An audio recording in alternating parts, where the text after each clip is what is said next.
안녕하십니까. 제가 오늘 아침 테이크아웃 커피 한 잔을 사러 커피점에 들렀다가 우연히 한겨레 신문 일면자 보도를 보게 되었습니다. 그 일면 탑으로 기사가 칼빈 소총에 의한 그 5.18 사망자 문제를 다루고 있었습니다. 그러면서 당시 의사의 증언이다 하면서 한 명뿐인데 일부 보수단체가 그것을 왜곡하고 있다. 이것이 그 주된 보도 내용으로 읽혔습니다.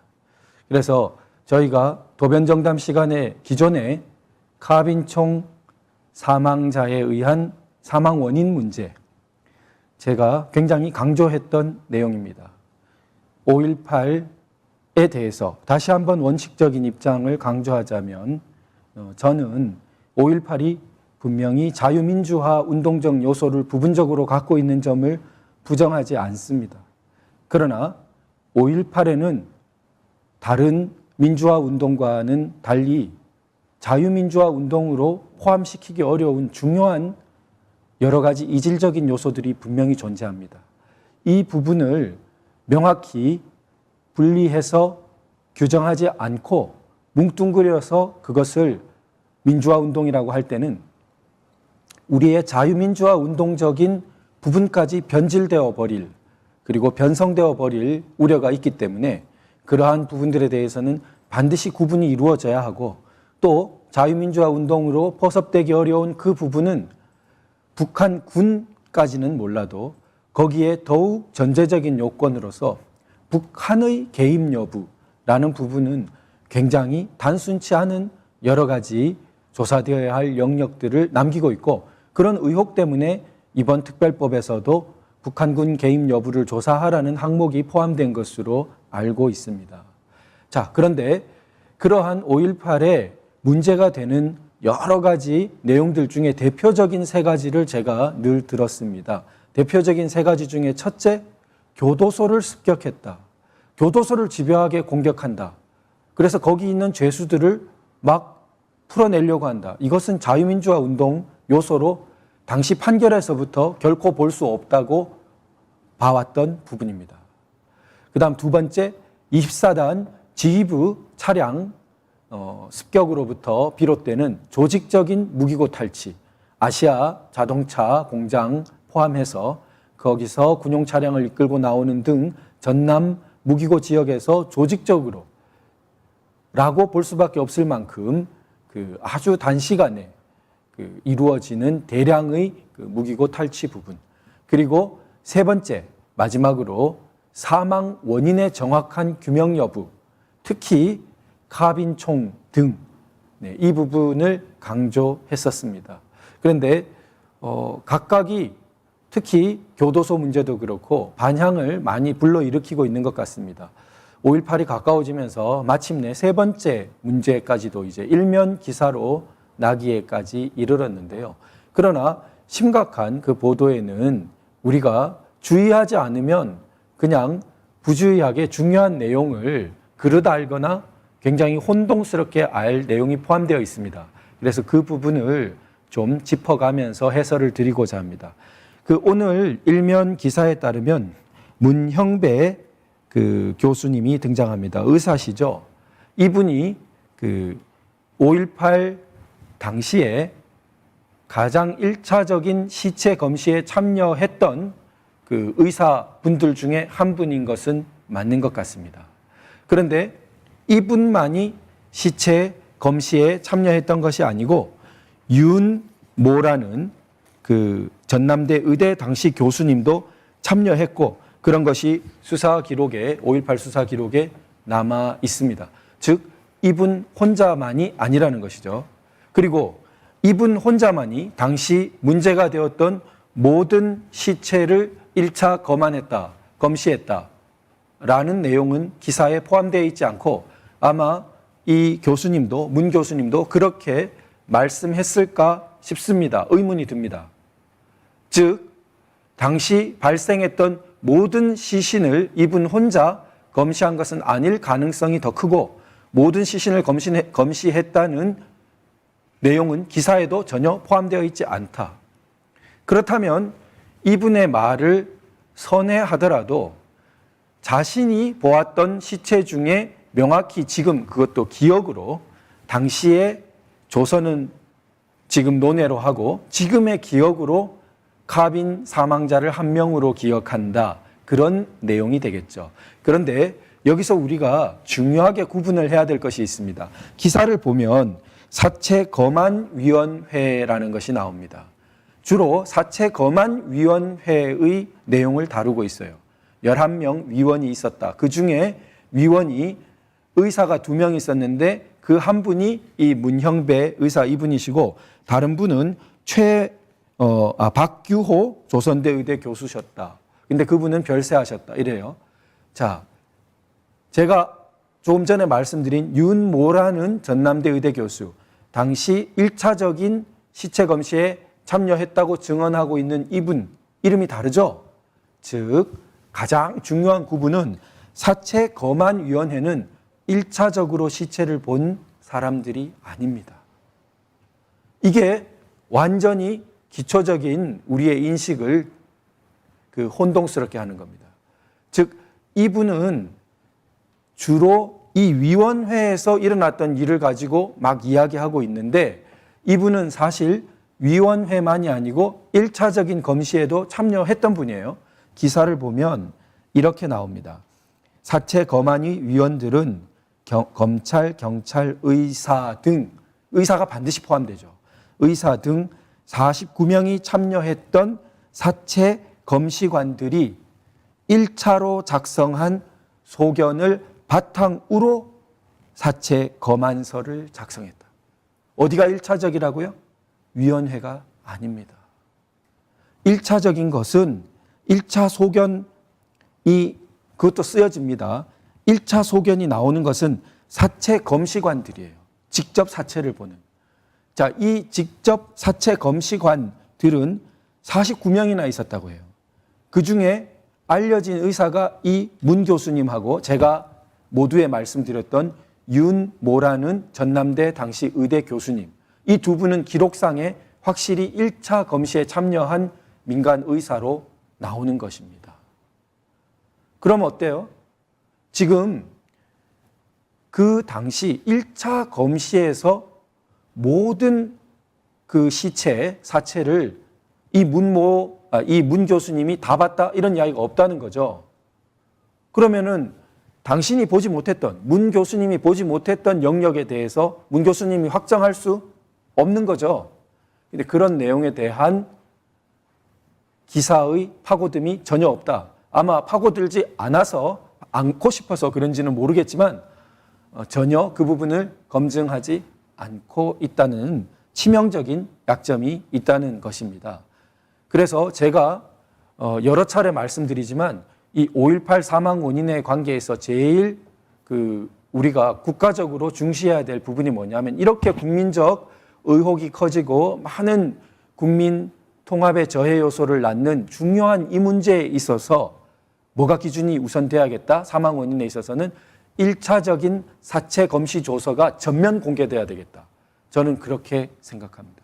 물론 개인정보 같은 거 민감할 수 있으니까 이름이라든지 뭐 이런 부분, 개인 식별 부분은 좀 지울 수 있습니다.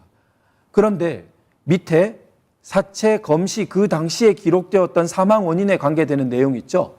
거기에 어떤 상처라든지 뭐 이런 그런 부분은 전면적으로 자, 이게 보존되어 있다고 생각됩니다.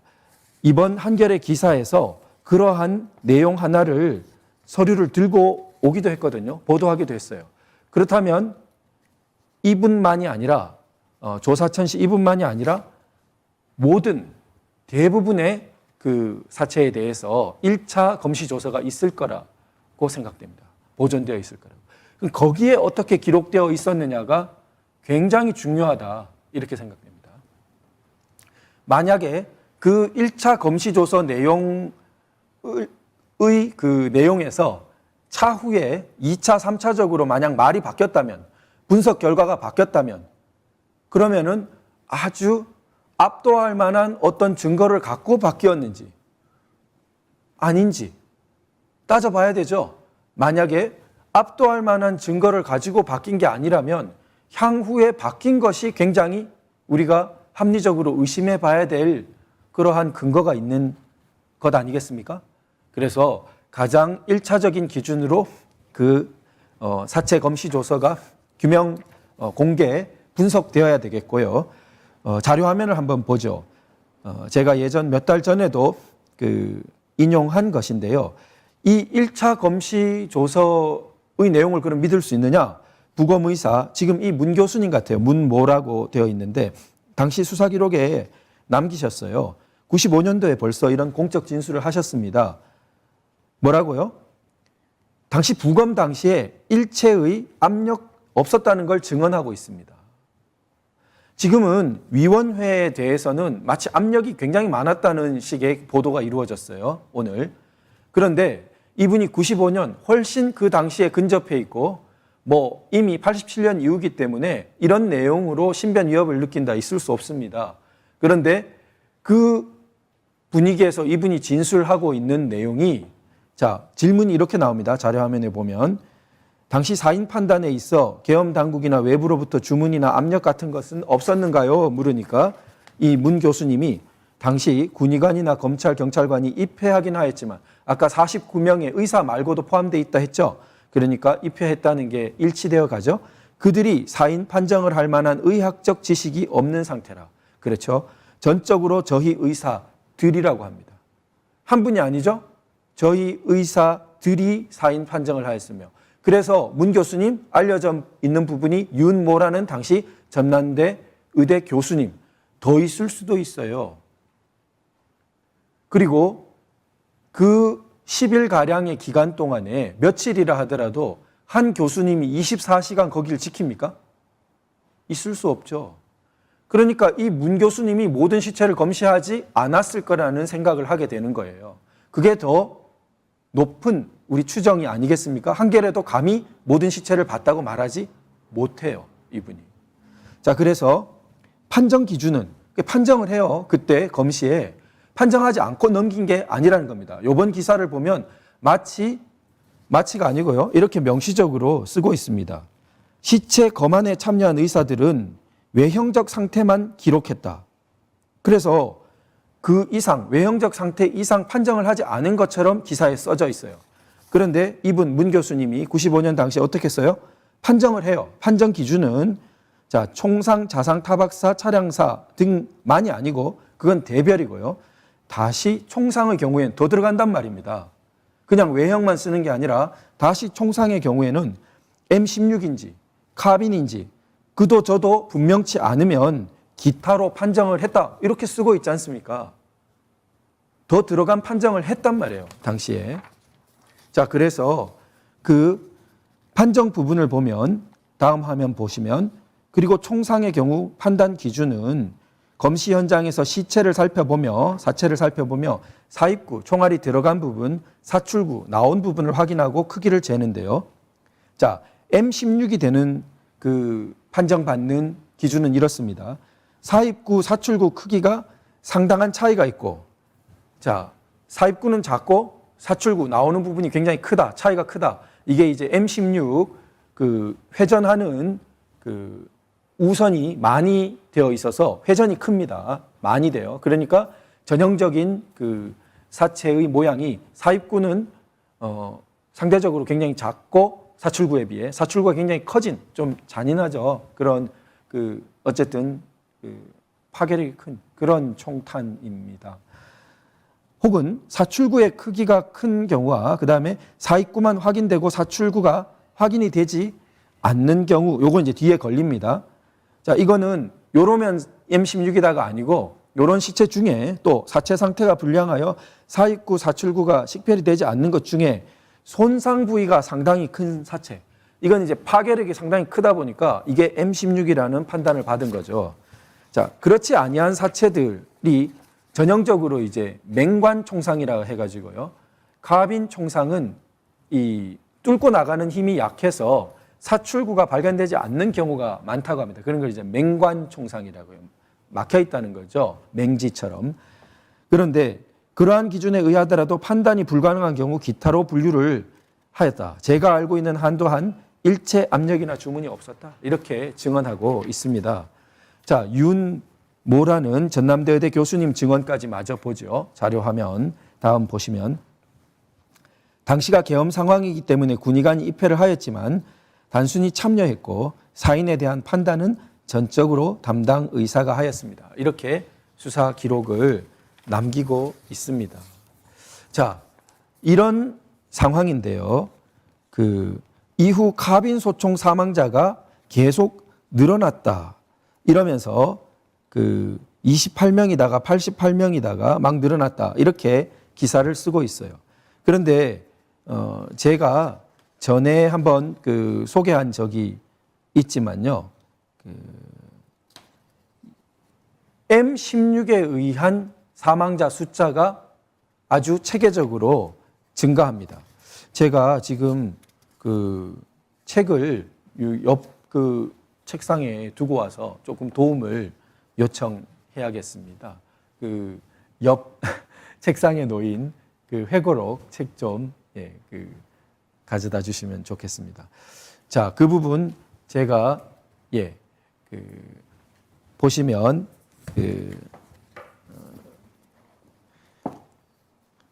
어떻게 변했냐 하면요. 검시 결과에서 85년 국방부 발표는 M16이 29명이라 했어요. 그런데 이 기사에도 나오는 88년 이 소준열 장군은 M16이 45명이라 해서 늘었어요.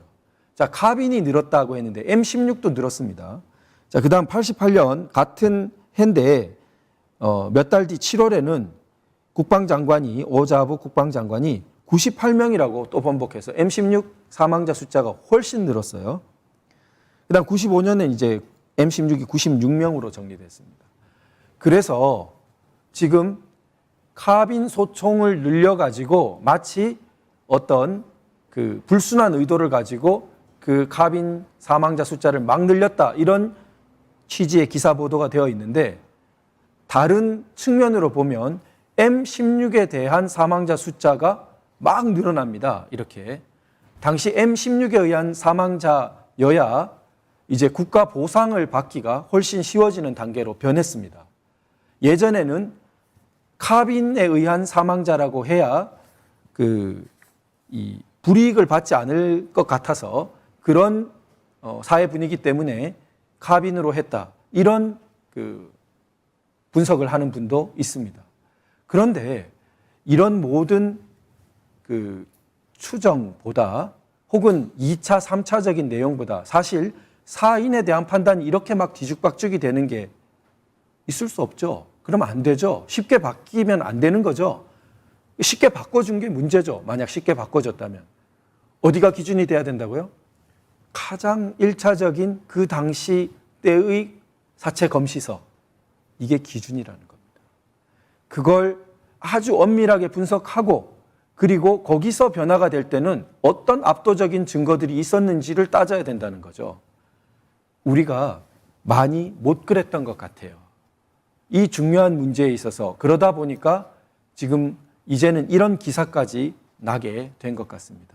다시 기본으로 돌아가서 근본으로 돌아가서 1차 사체 검시 조서 전면 공개와 거기에 대한 객관적인 분석 여러 당사자들이 참여하고 여러 이견을 가진 사람들이 전문가들이 참여하는 그 분석이 이루어져야 한다고 만일 제대로 특별 우리 국회를 통한 이번 특별위원회 활동이 제대로 이루어지려면 그런 부분이 분명히 활동돼야 되겠다.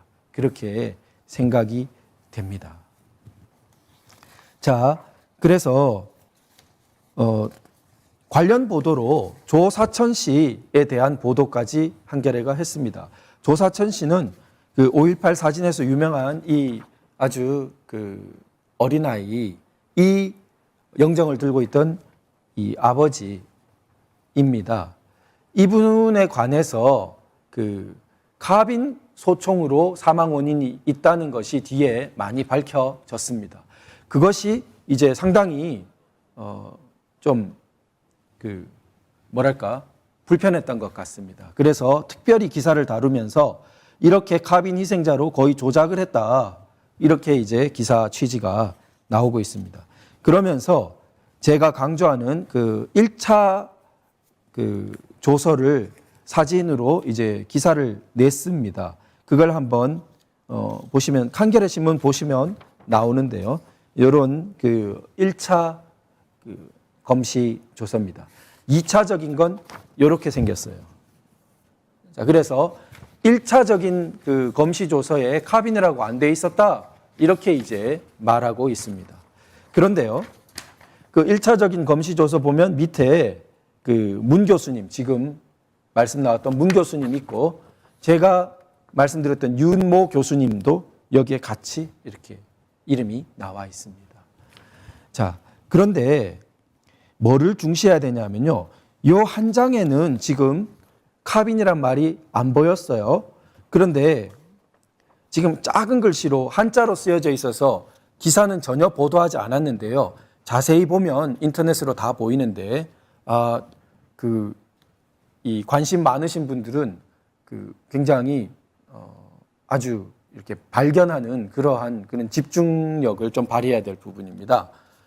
그리고 분명히 성과가 있습니다. 그러면 다른 내용들이 포함되어 있어요. 자, 뭐냐 하면 여기 1차적인 그 검시조서에 상세하게 그 사체의 상태를 설명하는 부분이 써져 있습니다. 근데 여기에 뭐라고 써져 있냐면요. 좌측 흉부, 한자로 돼 있어요. 그리고 맹관 총상 이렇게 보이는 부분이 보입니다. 좌측 흉부 맹관 총까지 보여요. 이거 뭘 말해요? 맹관 총상. 아까 전에 제가 말씀드렸지만 크기도 1 곱하기 1 곱하기 1로 사입구만 확인되고 사출구가 확인되지 않는 그걸 맹관 총상이라 한다 했죠. 전형적으로 무슨 총에 의한 사망으로 본다고요? 카빈 총에 의한 M16이 아닌 그런 형태로 판별하는 그런 총상 유형이라는 거죠. 이게 어디에도 기록되어 있냐 하면요. 동아일보 기자 김영택 기자분이 96년에 실록 5.18 광주민중항쟁, 그러니까 광주 민주화운동에 대해서 굉장히 우호적인 시각을 가진 분입니다. 그래서 이름도 5.18 광주민중항쟁 이런 책을 쓰셨어요. 96년에. 그런데 이분이 그 당시 경찰청 정보 수집 쪽에 이렇게 직접 옆에 계셔가지고 많은 정보를 얻은 것으로 그렇게 알려져 있습니다. 이분의 책에 따르면 거기서 조사천 씨, 지금 문제된 이 아이의 아버지, 이 조사천 씨를 쓰고 있어요. 그래서 좌측 흉부 맹관 총상이었다고 명시하고 있습니다. 자, 1차 검시 조서에서도 또 김영택 기자의 저서에서도 그게 확인되고 있는 것입니다. 그리고 제가 앞서 보여드린 자료처럼 전문적인 의사분들이 뭐라고 한다고요? 맹관 총상은 M16 사망으로 보지 않는 전형적인 그 유형이다라고 보고 있는 것입니다. 자, 이런 부분이 어떻게 이렇게 단정을 빵빵하면서 카빈 소총 사망자는 한 명밖에 없었는데 뒤에 소위 신군부가 모략 날조하는 방식으로 변형시킨 거라는 기사를 일면 탑으로 내보내면서 5.18 앞두고 오히려 국민 통합에 저해되는 이런 행위를 하는가요? 심각하게 항의와 객관적인 의혹을 제기합니다. 자, 카빈 소총 사망이라는 건요, M16 사망자가 다 계엄군이냐? 그것도 아니라고 나옵니다. 왜냐하면 후반부로 갈수록 그 무장한 총이 M16 탈취된 총도 있어서 M16도 소위 시민군이 가지고 있었다는 거로 이제 연구되어 있습니다. 한편 저쪽에서는 카빈 총을 다르게 보는 입장에서는 계엄군이 자꾸 가지고 있었다라고 말을 해요. 그러나 군 무기라는 것은 뭐 정규군이 당시 무슨 무기를 가지고 있었냐라는 것은 아주 거의 뭐 함부로 움직일 수 있는 사실이 아니죠. 그래서 거의 정설이 되어 있는 내용입니다. 그런데 이번 기사에서도 또 굳이 사진을 하나 들면서 계엄군도 카빈을 갖고 있었다. 뭐 이런 내용을 소개하고 있어요. 그래서 이런 사진을 소개하고 있는데 이 사진도 우리가 유의해 봐야 될 것은 이게 지금 복구 현장 같아요. 보면. 그러니까 한참 뒤에일 수도 있고 날짜는 안 밝혀져 있어요. 그러니까 도대체 날짜가 언제인지. 그러나 이렇게 복구 현장인 거로 봐서 5월 18일부터 27일 사이 절대 그 어목했던 그 당시는 아니라고 생각됩니다. 이렇게 하고 있을 수 있는 상황이 아니었어요. 그러면은 뒤에 복구 현장일 때는 어떤 배경으로 이 카빈총을 들고 서 있을지가 복잡한 사정이 있을 수 있지 않습니까? 대표적으로 저 총은 공총일 가능성이 커요. 아마 공총일 거예요. 공총이 뭐예요? 탄창이나 실탄 장전 안 된 그냥 모양만의 총일 가능성이 커요. 아니 응급한 상황도 아닌데 이거 복구하러 가 있는데 거기다가 막 실탄까지 해서 오히려 오발 사고 나면 어떡하려고 그러겠습니까? 그러니까 그런 공총 형태니까 카빈총을 이렇게 들고 있을 수도 있겠죠. 그러니까 여러 가지 원인이 있을 수 있다는 거예요. 그러나 적어도 이걸 가지고 5.18 당시 어목했던 27일 이전 그 상황에서 정규군도 봐라 이 사진 보면은 카빈으로 무장해서 그거로 쏘았네 이렇게 하는 것은 무리라는 거죠. 그런 부분 아실 텐데 꼭 이렇게 기사를 쓰십니다. 그렇게 되면 자꾸 방향성을 가지고 너무 무리스럽게 기사를 쓰시는 게 아닌가. 적어도 공적 언론 기관으로서 객관 의무를 더 지켜줘야 되는 것이 아닌가. 그런 문제를 지적하게 됩니다. 나아가서요. 당시 그 상황에 있었던 증언자들을 통해서도 계엄군에 의한 사망이 아닌 오발 사고, 차량 사고는 말할 것도 없고요. 87년 아주 근접한 시기에 한국교회협의회 역시 광주민주화운동이 아주 우호적인 그 기관입니다. 거기서 이 차량 사고에 의한 사망자를 수십 명 발표했습니다. 뿐만 아니라 그 국회 청문회 등을 통해서 많은 증언이 수집되었는데 그때 보면은 이 오발 사고에 의한 사망을 많이 증언하고 있어요. 몇 개를 제가 그중 소개하겠습니다. 제가 그 소개하는 자료는 김대령 박사의 이 책에 서점 가면 구입할 수 있는 책입니다. 이제 판매 금지된 책이 아닙니다. 역사로서의 5.18 이 책을 가지고 제가 지금 소개해 드립니다. 그런데 덧붙여 말하자면 전두환 회고록 1권 배포금지 가처분은 좀 너무 악의적이라는 생각이 좀 듭니다. 거기에 헬기 사격 부분 가지고 주로 그런 결정이 나온 것으로 아는데요. 거기에 총기 문제라든지 여러 가지 교도소 습격 문제라든지 다른 내용들도 많이 포함되어 있는데 잘 정리되어 있는 그런 부분들 모두가 허위라고 할 수도 없으면서 판결문도 있고 그러니까요. 그걸 다 배포금지 가처분 시켜버렸으니까 이용할 수 있는 범위가 많이 줄어버렸지 않습니까? 물론 도서관에서 합법적으로 열람할 수 있는 그런 내용입니다. 자, 그러면 이 김대령 박사의 역사로서의 5.18 2권 자, 48쪽 보면 최영철이라는 분이 증언합니다. 당시 거기 참여했던 분이에요. 그래서 공원에서는 내 앞에 있던 학생이 오발 사고로 숨진 일도 있었다. 교련 시간에 배웠다며 총을 만지다가 잘못해서 그렇게 된 것이다. 1988년 증언입니다. 이걸 무슨 압력받아 증언합니까? 방송도 다 보도되고 그때 당시 청문회 열기 뜨거웠죠. 그런 증언에 이미 나와 있는 내용입니다. 이게 그러면 카빈 아닙니까? 오발 사고가? 자, 그리고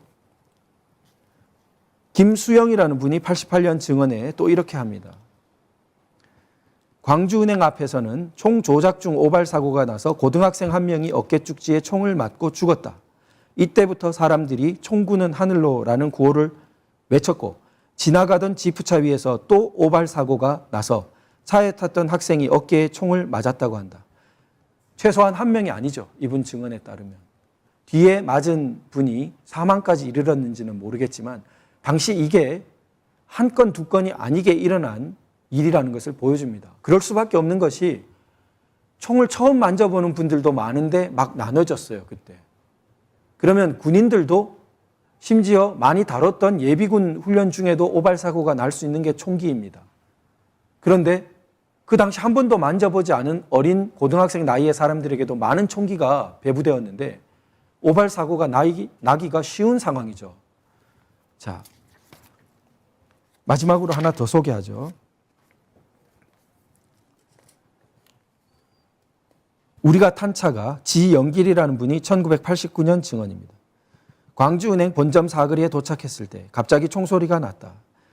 총소리에 놀란 운전사가 급히 커브를 틀었다. 어떤 사람이 다급하게 외쳤다. 모두 차 바닥에 엎드려 좀 중략하고요. 총 맞은 사람이 있으니 빨리 병원으로 갑시다. 손으로 머리를 만져보니 피가 흥건하게 만져졌다. 곧 얼굴 전체가 피로 물들었다. 아마도 전일 빌딩이나 관광호텔 옥상에 뭐 이렇게 있던 계엄군이 쏜 총에 맞은 모양이다. 이분은 이렇게 추측을 했는데 이게 그 위치상 광주은행과 전일빌딩 그 관광호텔 옥상에서 이게 될 수 없다는 그 내용을 말합니다. 그 당시 이 옥상이 더구나 이 지영길이란 이 분은 트럭 맨 뒤에 있었고 자기가 증언한 내용이에요. 본인이 맞았어요. 그런데 수백 미터 앞 전방에서 총을 쐈는데 자, 이 실탄이 트럭 뒤에 있는 맨 뒤에 있는 이분한테 가서 맞았다는 거예요. 그래서 이 분석상 이게 맞지 않다. 그래서 오히려 앞에서 김수영 등이 증언하듯이 광주은행 사거리에는 시민군이 총에 오발 사고 등이 있었기 때문에 그 총에 맞았다는 개연성이 더 크다. 이렇게 이제 보고 있습니다. 자, 이런 식으로 여러 증언들, 특히 제가 지금 조금밖에 소개하지 않은 내용은 마지막 날 있었던 내용이에요. 그 마지막 날 상황의 증언에서 이것은 당시 M16으로도 도청 사수를 외치던 시민군이 많이 갖고 있었는데 그 시민군에 의한 총기, 총탄으로 이렇게 오발이죠. 이렇게 잘못 오인해서 쏘고 앞에서 계엄군이 오는 줄 알고 쏘았는데 사실은 앞에 분수대에 대기하고 있던 이렇게 매복하고 있던 시민군이 맞는 정황들이 많이 증언되어 있습니다. 그래서 이런 사망 원인 얼마나 엄중한 내용입니까? 거기에 대한 객관적이고 제대로 된 분석이 정말 철저히 필요하다. 이런 강조를 다시 한번 드리고 싶습니다. 네, 오늘 중요한 문제로 여겨져서 급히 논평을 준비했습니다. 그럼 이상으로 VON 논평이 아니라 도변정담이었군요. 제가 착각했습니다. 예, 응급히 준비한 도변정담 시간을 마치도록 하겠습니다. 감사합니다.